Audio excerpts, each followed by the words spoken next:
Do you want to save money at the grocery store, eat more organic, whole foods, cultivate food security, and feel more connected to the earth?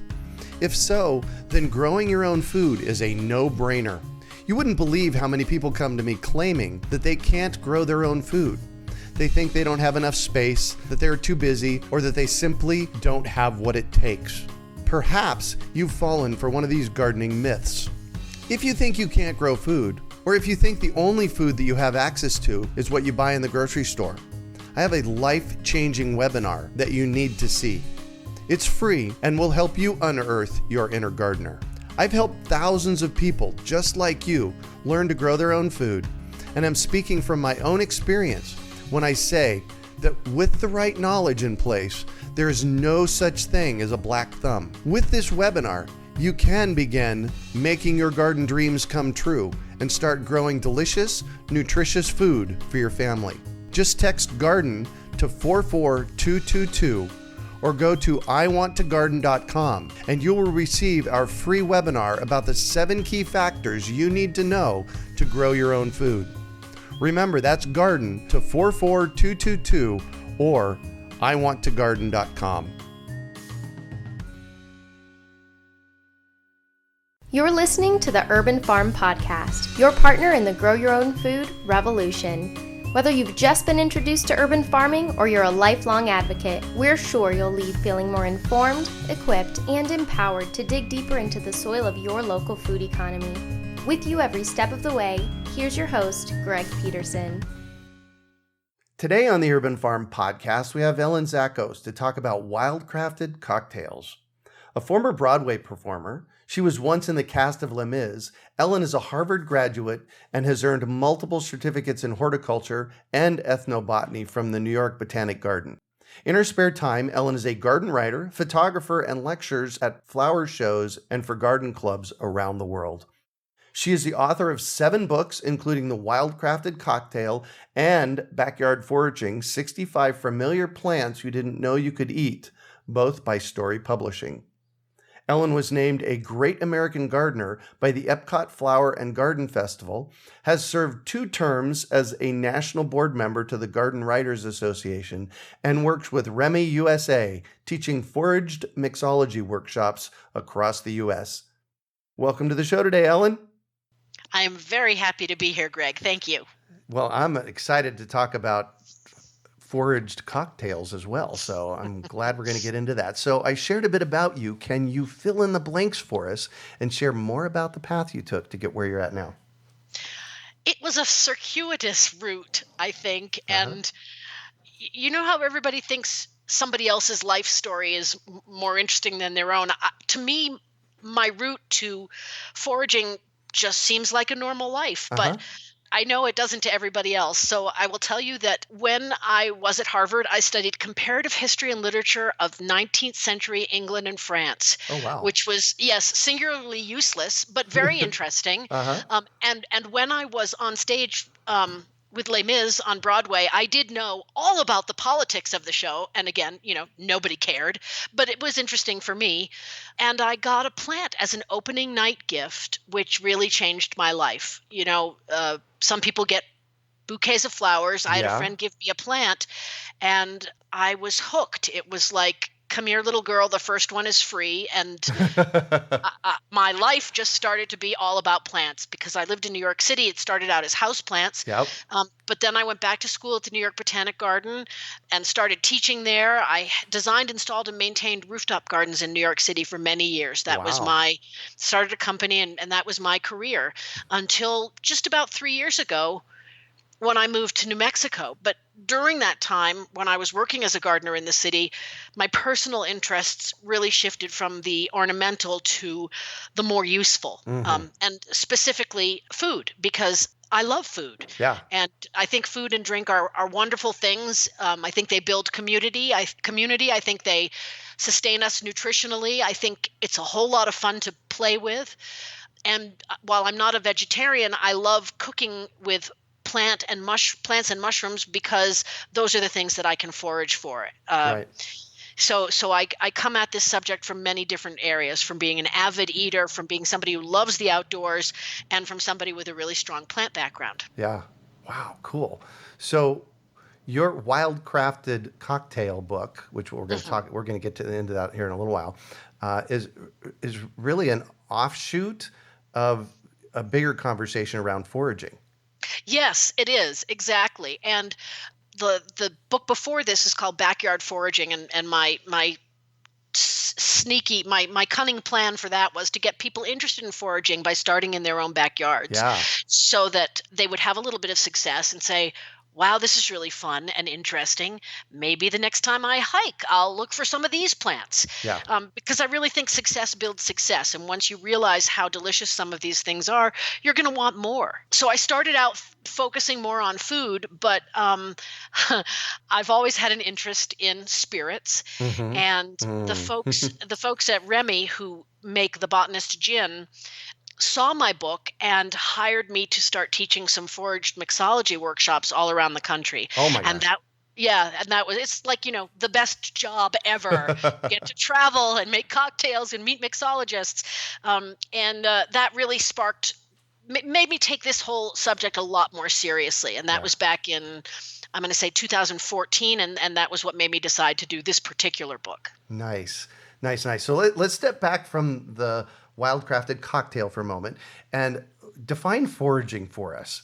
Oh, you know what? That's a really good question. And I put that in my lectures a lot because, sometimes when I tell people that I'm a forager, they think I'm a dumpster diver. Oh, right. And I'm not. And I have friends who are, and I'm not going to judge that, but that's not what I mean by it. I mean, technically the definition of foraging is to go in search of provisions, whether you're talking about the Roman legions back in 100 AD or today. I will refine that definition a little bit and say I consider foraging to be going in search of non-cultivated edibles. So it may be a crabapple that's growing in a city park, and if you pick up the fruit that's lying on the ground underneath that tree, that's foraging to me, even though it's not in the wild. It might be in Central Park. I've done a lot of foraging in Central Park. Oh, I'm sure. But it's when you are harvesting something that was not necessarily intended to be harvested as a food crop or something that grows wild. So, I was going to say, so it's just something growing wild. And in some people's yards, they call those weeds. So, much of what I forage for are considered to be weeds, which is nice because nobody's going to yell at you when you're picking them. Right. They might pat you on the back. Yeah, but some of the things that I forage for are grown as ornamentals. And that's one of the things that I enjoy talking about most is plants that are familiar to most people who garden, yet they might not realize that these plants are also edible. And often in other cultures, in other parts of the world, are actually cultivated as edible crops. But not here in the United States. We've forgotten that they're also delicious and we think they're merely pretty. Right. Like hostas, for example. Oh. Yeah, which you probably can't grow in Phoenix, but hostas in big parts of the country are, super beloved shade plants. Well, in Japan, they're cultivated as an edible crop, and they're often grown blanched, the way you'll sometimes see asparagus grown blanched here to keep the stems nice and tender. Oh, right. All sorts of examples like that. Yeah, so tell us so everybody knows what blanched means, because usually when blanched, you're putting it in hot water, but that's not what you mean at all. No, you're absolutely right. Thank you. Yes, if you ever see white asparagus in the store, that is grown under a cover made from either terracotta or something that does not allow the light to penetrate. So the chloroplasts inside the plant are not activated and no chlorophyll is produced, and that prevents the plant from turning green. So in this instance, blanched means grown, being protected from sunlight. From the sun. So it's not photosynthesizing. Exactly. Yeah. Cool. So backyard foraging, 65 familiar plants you didn't know you could eat. That's by Storey Publishing, by the way. Thank you, Storey Publishing, for doing all kinds of great books. Some of them in my yard that grow as weeds are purslane, lamb's quarters, mallow, oxalis. Are any of these in your book? Purslane is in my book. What was the second one you said? Lamb's quarters. Lamb's quarters. Lamb's quarters might not be in my book, and I'm not sure that mallow is, but it's only because they only give you so many pages, Greg, to Right, put in your book. exactly. There are so many delicious weeds out there, and you've just named 4 of them. Yeah.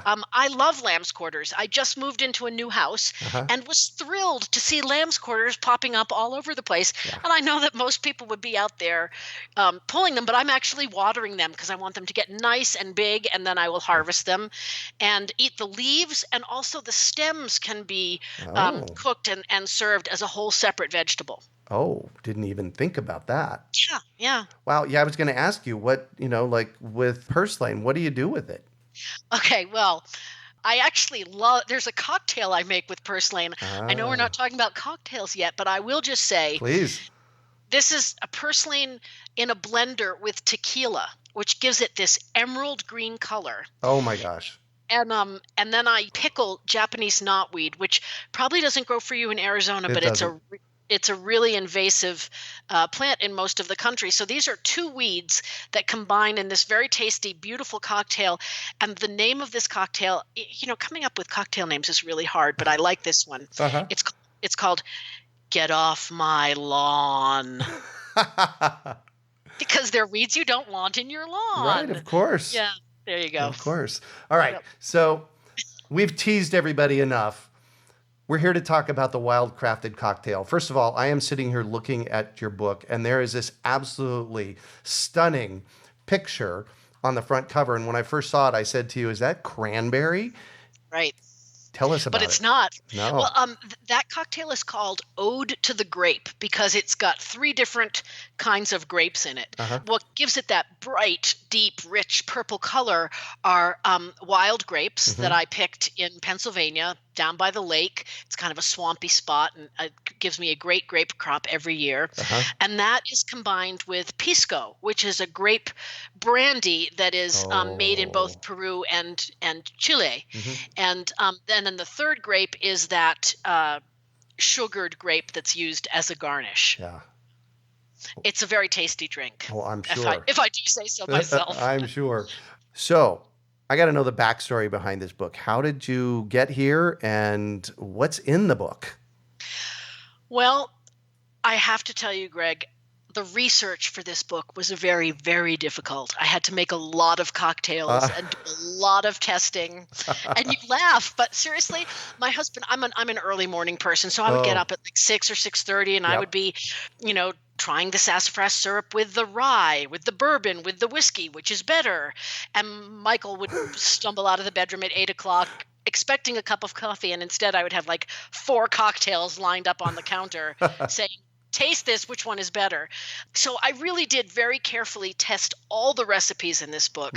But the way it got started was that I was doing the work for the Botanist Jin and started appreciating the flavors of different spirits much more than I ever had in the past. And since foraged flavors appeal to me for their uniqueness, I thought that would be a great way to combine these 2 things that were so enticing to me.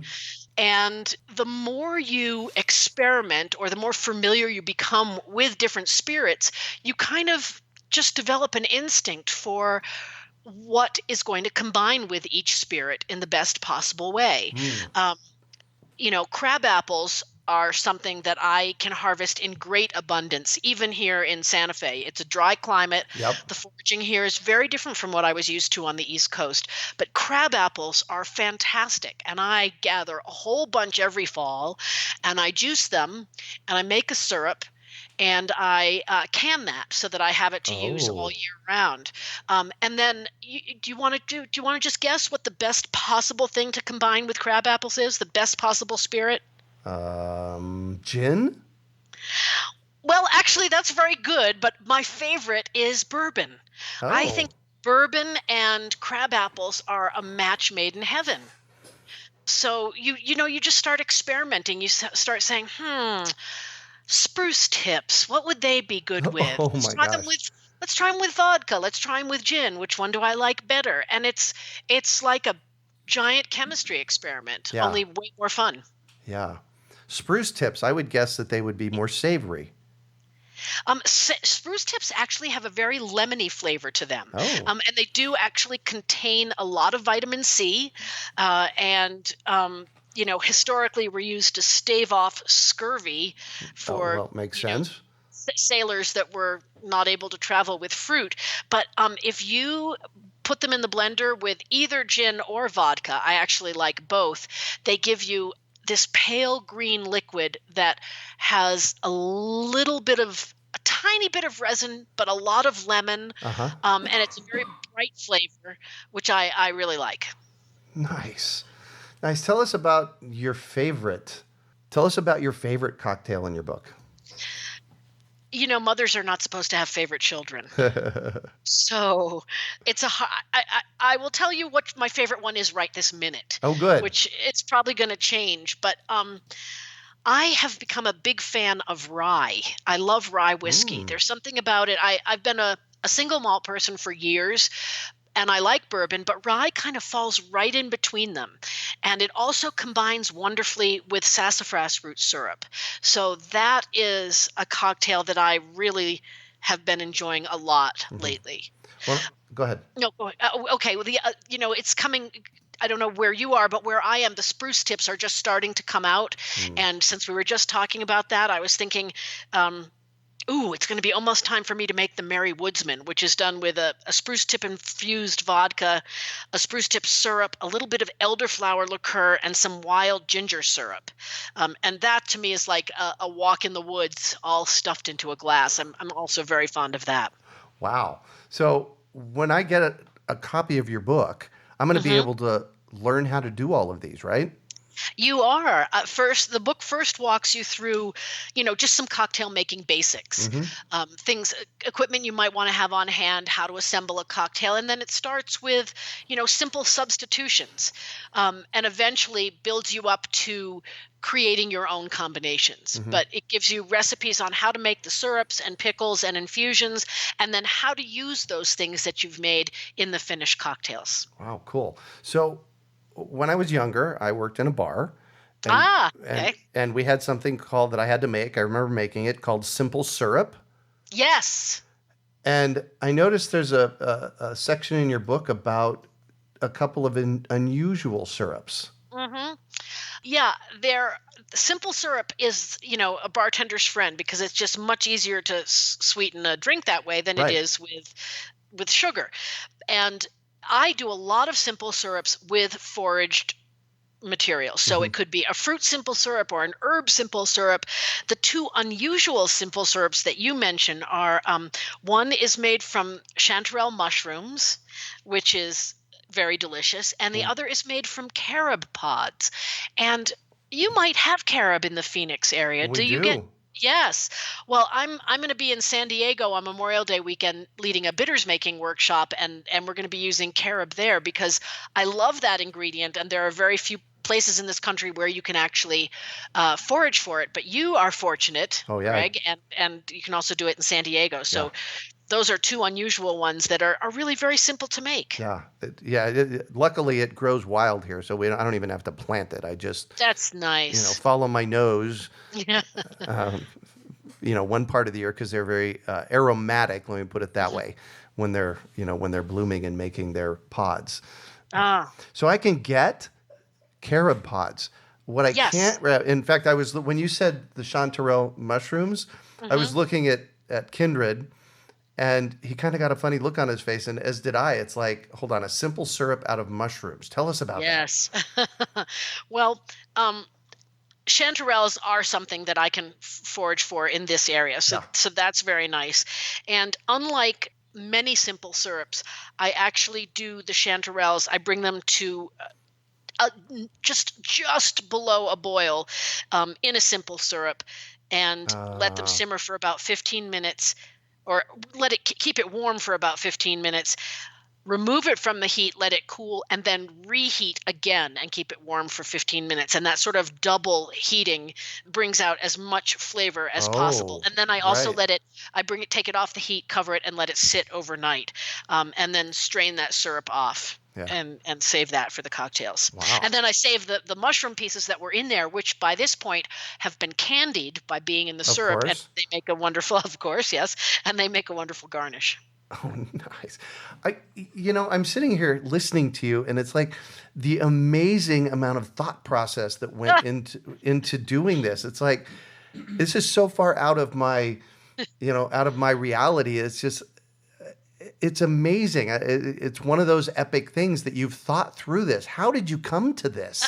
I became pretty obsessed with it, and I couldn't tell you how I came to it any more than I love food and I love thinking about different flavors. And because Remy hired me to do this work, I knew a lot about the foraged flavors, but I didn't know a lot about mixology. I had never worked in a bar, but seeing these mixologists and bartenders and the skills that they brought to it made me really want to learn a lot more about it. So I started experimenting at home. And then my publisher said, hey, do you want to write a book about everything you've been doing? Because we think it's pretty interesting. And I was thrilled. Yeah. Yeah. Yeah, cool. So anything else about the Wildcrafted Cocktails book that you want to, that just, it's that epic thing that you want to share? I want people to know that you don't have to be a hardcore forager to start out with this book. There are a lot of things in here that are very easy to find and easy to make. And there are even some ingredients that I forage for that you could find in a good farmer's market or, of course, spice shop. So if you're intrigued by the idea of craft cocktails and seasonal local food, even if you've never foraged before, I would encourage you to pick this up and look at it, because you can really incorporate those flavors into these beverages just as easily as you can into food. And, people love them. You give a party and you serve a wildcrafted cocktail and people are very happy about that. Oh, I'm sure. I'm sitting over here getting excited. It's like, oh my gosh, how fun is that? So you mentioned a couple of things that I kind of want to touch on. You've mentioned the Botanist Jim a couple of times. What is that?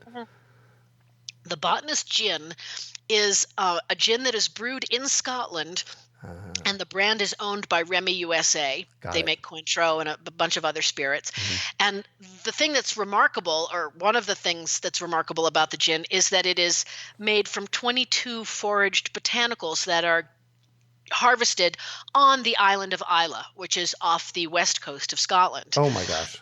Yeah, and I had gone to Scotland for my wedding anniversary. My husband is a MacDonald, so we went there for a wedding anniversary, and I had the Botanist Jin in a restaurant and thought, oh, this is so tasty, but I didn't know the backstory.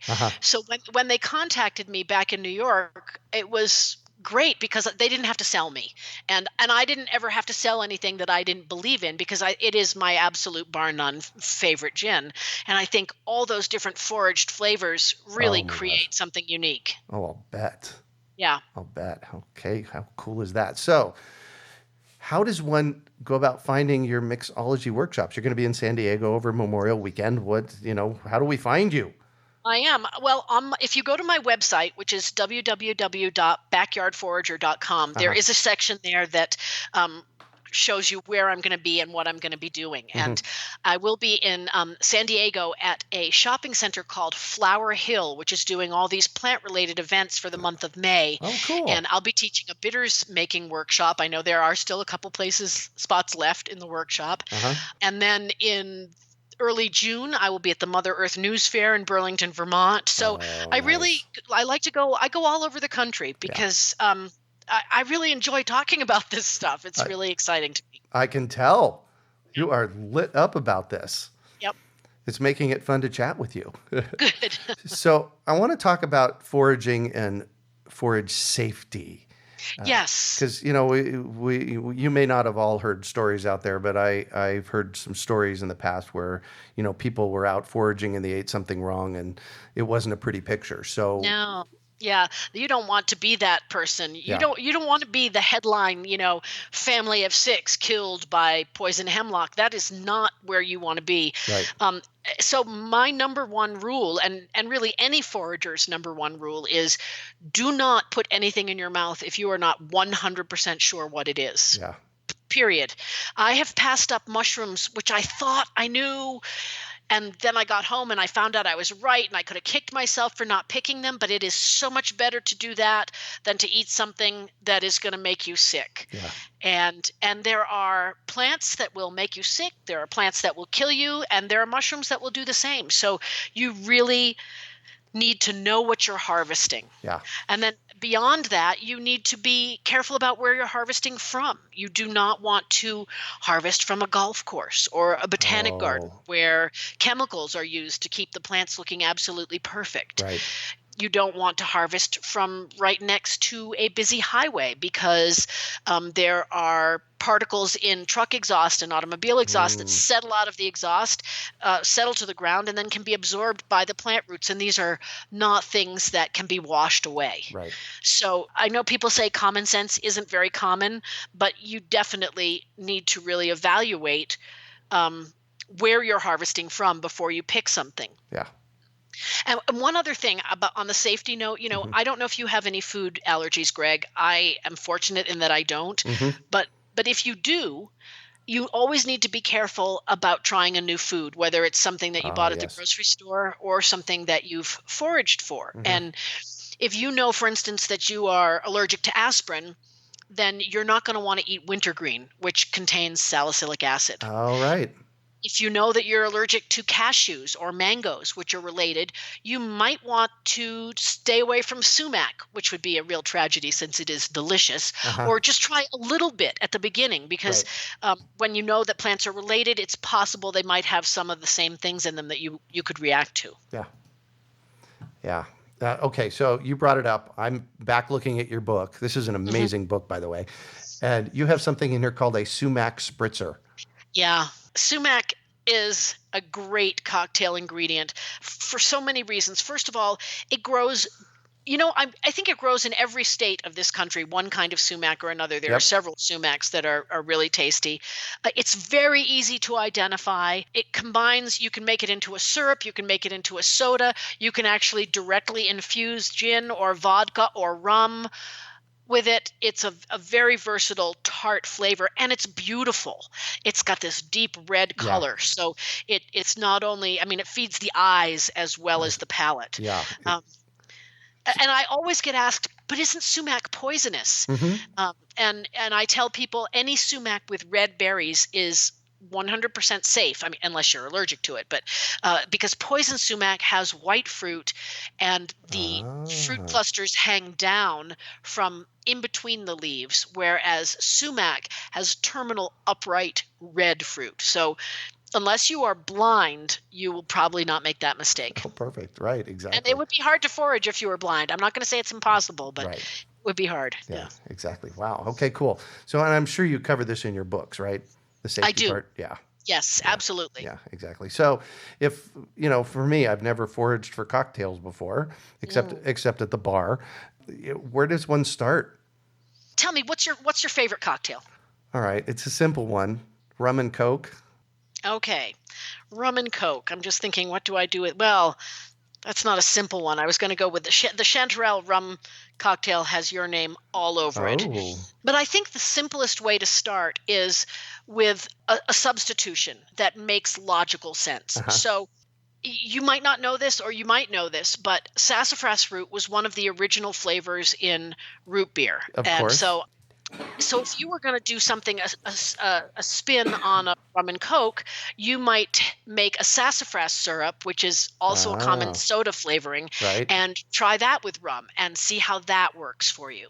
If you were a martini drinker, you might think, okay, well, what could I use instead of traditional martini ingredients? And one of my favorite things to do is to infuse the vodka with a mustard leaf, which gives it a nice savory sort of horseradishy flavor. Wow. And then instead of garnishing it with an olive or an onion, I use a pickled field garlic bulb. So you can think about different, very simple substitutions just to get you started. Wow.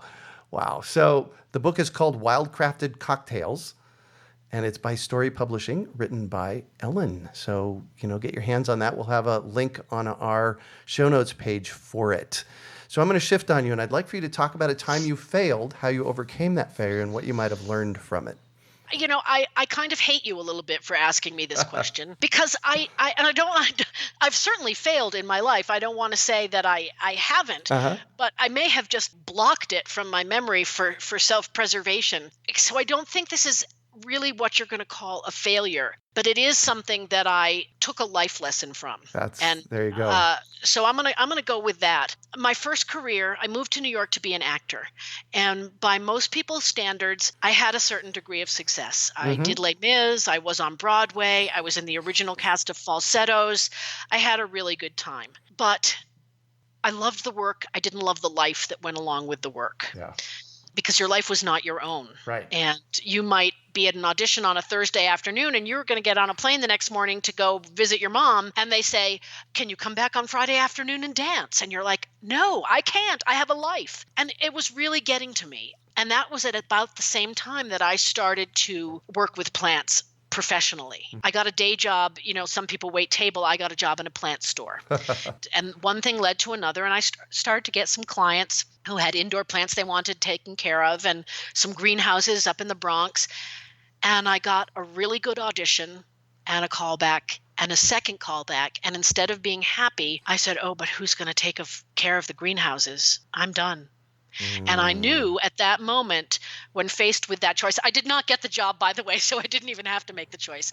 But I thought I was going to have to, and that made me examine, what I was doing with my life and how fulfilling my work was. And even though I liked the actual performance, I didn't like the life that went with it. And so I quit show business and went back to school at the New York Botanic Garden and really started to learn everything I could about plants. And that was a much more satisfying way to live for me. And I truly believe that if there's any way you can swing it, you need to love your job because you're going to be doing it every day. Oh, yes, absolutely. I had this realization. So, I was doing the growing food and I was actually into aquaculture in the 70s and early 80s.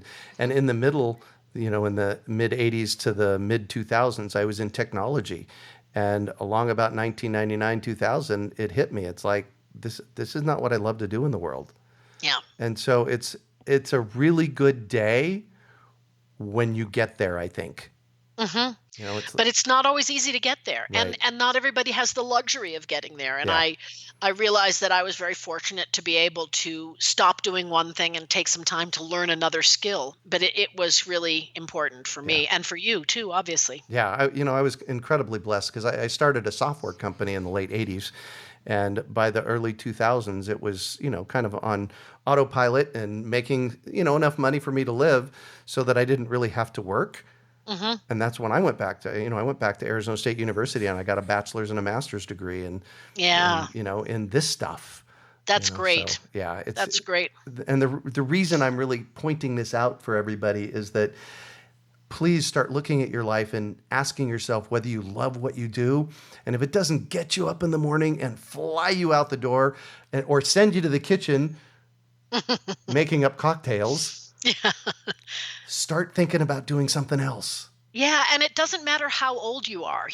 When I started thinking about making this change, my father was like, but you're 40 years old. How can you?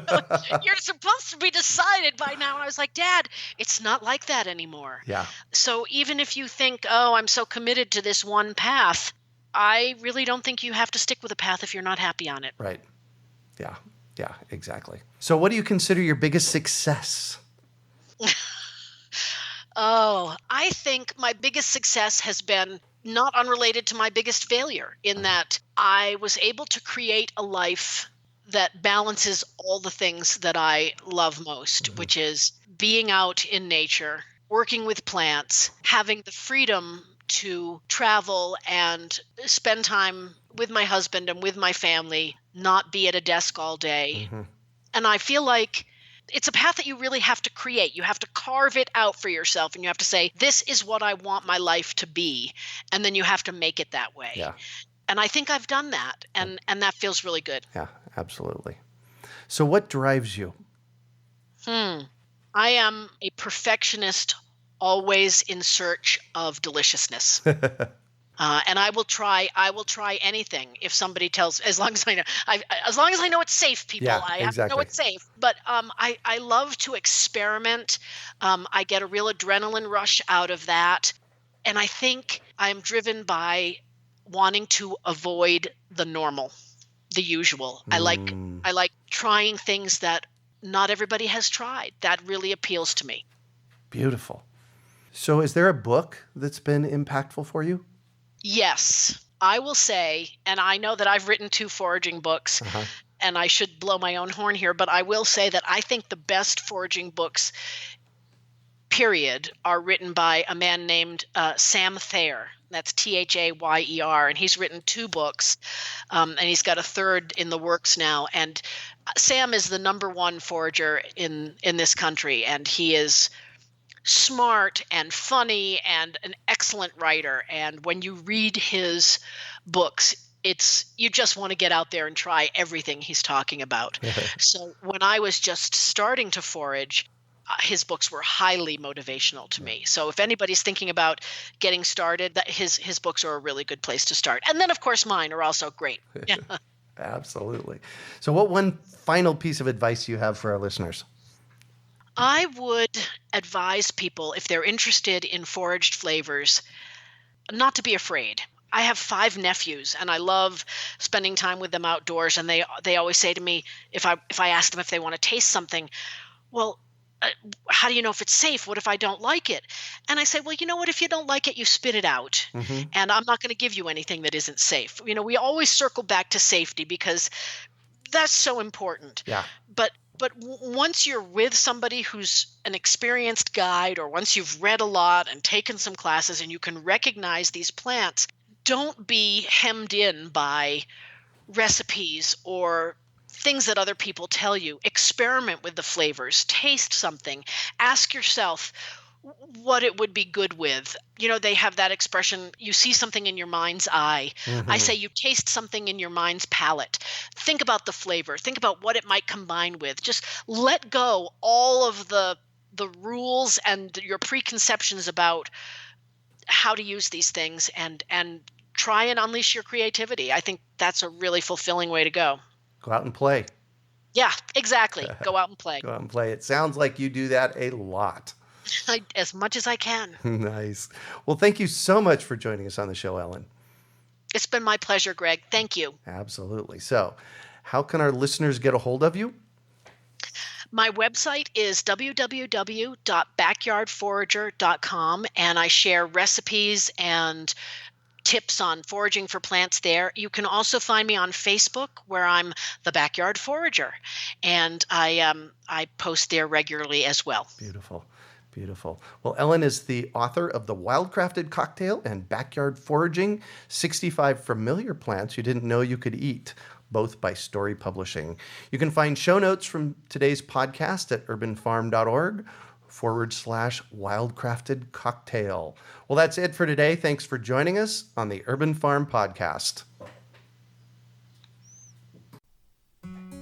Do you want to save money at the grocery store? Eat more organic, whole foods? Cultivate food security and feel more connected to the earth?